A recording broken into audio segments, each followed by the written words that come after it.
एक दिन में कितनी सिगरेट पीता है यार? कॉलेज में हूँ तो 4 पैकेट, अगर घर में हूँ तो 6 पैकेट। देख लिया? हे, रघु सर आ रहे हैं। Good morning sir. Sorry sir. उठाओ सर लेकिन उठाओ। इस सिगरेट की कीमत क्या है जानते हो? कीमत क्या है? 5 रुपए सर। 5 रुपए में खरीद कर मुझे देखते ही इसे फेंक दिए? वाई? प्रोफेसर की इज्जत कर रहे हो तुम? तुम्हारे दिल में मेरे लिए इज्जत होती तो इस कॉलेज कैंपस के अंदर कभी सिगरेट नहीं पीते तुम। कभी अपनी गलती को छुपाने का प्रयास मत करना, ओके? स्मोक, आई से स्मोक। लिसन, गलत हो या सही हिम्मत से कर। बी ब्लैक और white, don't try to be great, okay sir.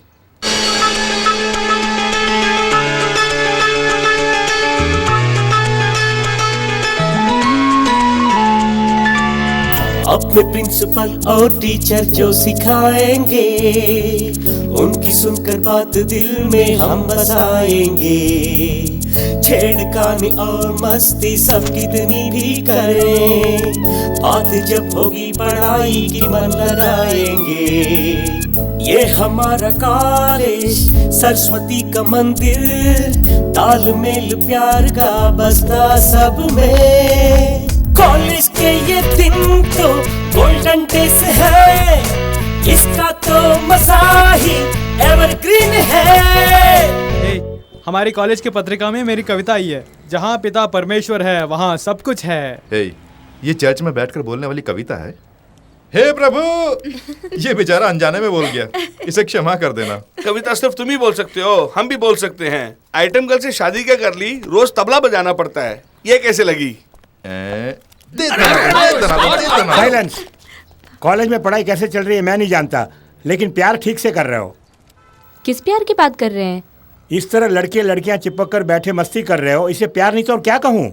हम लोग मिलजुल के बात कर रहे हैं, आप इसे प्यार कहते हैं? ये प्यार नहीं, फ्रेंडशिप है। फ्रेंडशिप कहती हो? ये तो अपनी गलती पर पर्दा डालने का एकमात्र कारण है। ओह गॉड, आप फ्रेंडशिप का मतलब नहीं जानते हैं, क्योंकि इंटरनेट पे ब्लू फिल्म देखने की आदत जो पड़ गई है आप लोगों को। ये सुनते ही आपके भाव बदल गए। ऐसी भी कुछ बातें होती हैं जो हम अपने भाई बहनों से भी नहीं कह सकते, लेकिन फ्रेंड से कह सकते हैं ना। ये कोई बड़ी बात नहीं है, घर पे छोड़ने को तो कह सकते हैं ना। दोस्ती बहुत बड़ी चीज होती है, उसे प्यार का नाम देके छोटा मत करो। ओके ओके ओके सर, बच्चे अपनी जगह सही हैं। आप एडवाइस के बहाने ने बिगाड़ने की कोशिश मत कीजिए। चलिए हम लोग चलते हैं। You carry on. कॉलेज में खुशियों की बेला है, मस्ती का मौजों का मेला है। मेहनत से पढ़ के पास होकर पाई सबने खुशी। कॉलेज में खुशियों की बेला है, सबके चेहरों पर छाई देखो कैसी रौनकें। आने से रिजल्ट पाई सबने चैन की सांस। कॉलेज में हमारे कॉलेज के कैंपस इंटरव्यू में 135 स्टूडेंट्स नौकरी के लिए चुने गए हैं। पढ़ाई खत्म करके जाने वाले स्टूडेंट्स में 60% एक अच्छी नौकरी के साथ इस कॉलेज से बाहर जा रहे हैं। ये सिर्फ उनके लिए ही नहीं, इस कॉलेज के लिए भी बड़ी गौरव की बात है। और इनके जूनियर्स इस 60% को 100% में बदल देंगे, इसका मुझे पूरा विश्वास है।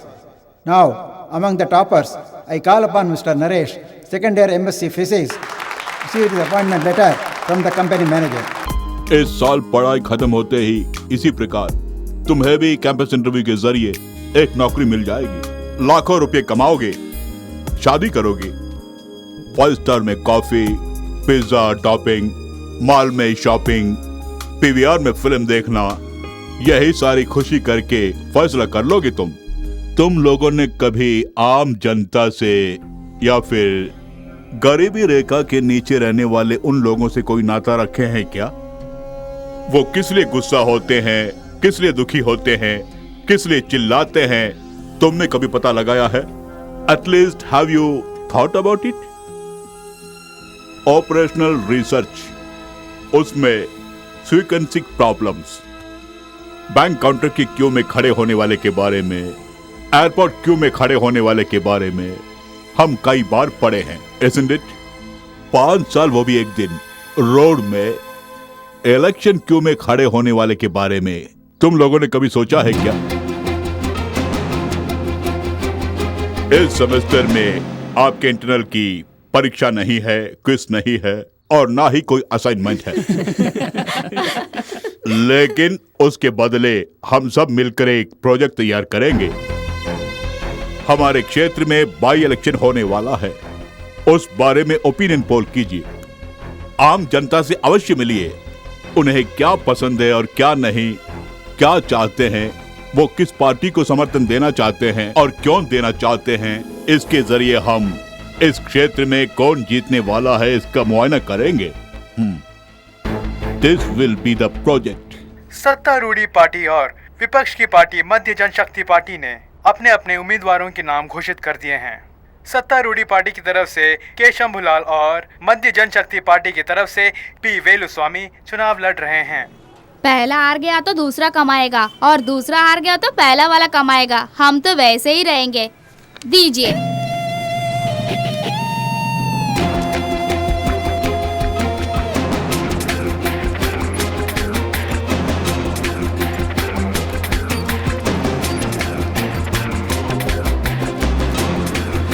शंभूलाल चुनाव में 50 लाख खर्चा कर रहे हैं। जीतेंगे तो 50 लाख कमाने की कोशिश करेंगे या हमारी सेवा करने की कोशिश करेंगे, बताइए। मैं भी सत्तारूढ़ी पार्टी का ही हूँ और मंडल का कार्यकर्ता भी हूँ। ताज्जुब की बात यह है कि पार्टी का मेंबर भी नहीं है शंभूलाल और इसको उम्मीदवार बना दिया।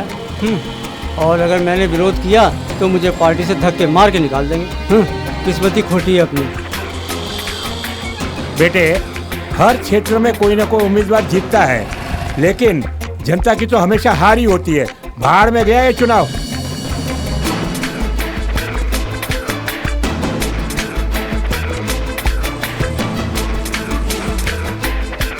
मैं हमेशा चाबी चिन्ह को ही वोट देता हूँ। इस बार चाबी चिन्ह को वोट नहीं दूंगा। केंद्रीय मंत्री की सिफारिश से शंभूलाल चुनाव लड़ रहे हैं। पार्टी के कार्यकर्ता होने पर भी हमारी कोई इज्जत नहीं है।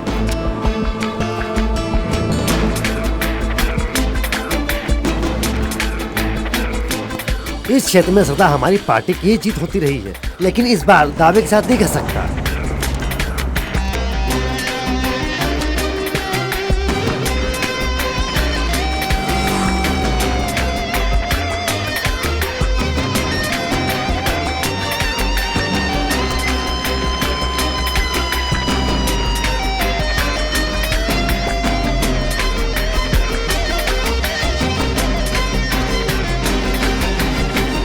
कलेक्टर की नौकरी छोड़ के प्रोफेसर बन के आए, हमें ताज्जुब होता है। आप छात्रों के साथ मिलकर प्रोजेक्ट वर्क, ओपिनियन पोल कुछ न कुछ करते ही रहते हैं। सब लोग पेड़ काट के मूर्ति बनाना चाहते हैं, लेकिन महज एक लकड़हारा बन के रह जाते हैं।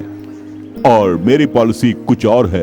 मैं बांस काट के बांसुरी बनाने की सोच रहा हूँ और बांस से बांसुरी बनाने में मैं कामयाब हो जाऊंगा। सर, क्या प्रेस मीटिंग के लिए सब आ गए? चले चलते हैं।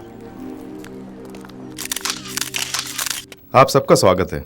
अभी जो बाई इलेक्शन होने वाले हैं उसके बारे में हमारे कॉलेज की तरफ से हमने ओपिनियन पोल निकाला है और ये ओपिनियन पोल कॉलेज तक ही सीमित न रहे, इसलिए जनता तक पहुंचाने के लिए हमने आप सबको बुलाया है। अब इस ओपिनियन पोल का आंकड़ा हमारे प्रोफेसर रघु जी अपने हाथों से कॉलेज के प्रिंसिपल साहब को सौंपने वाले हैं। सतीश, थैंक्स। सबको दे दो। Congratulation sir.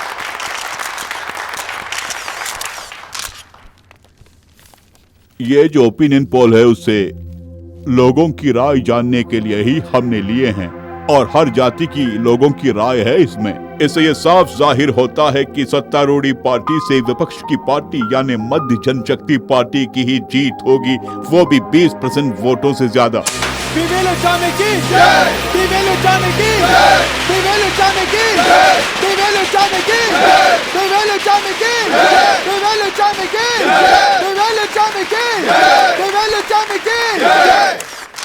मध्य जनशक्ति पार्टी के उम्मीदवार और मेरे छोटे भाई श्री बलवंत शर्मा जी को इस इलेक्शन में जिताने के लिए मैं मतदाताओं का अपने दिल से शुक्रिया अदा करना चाहता हूं।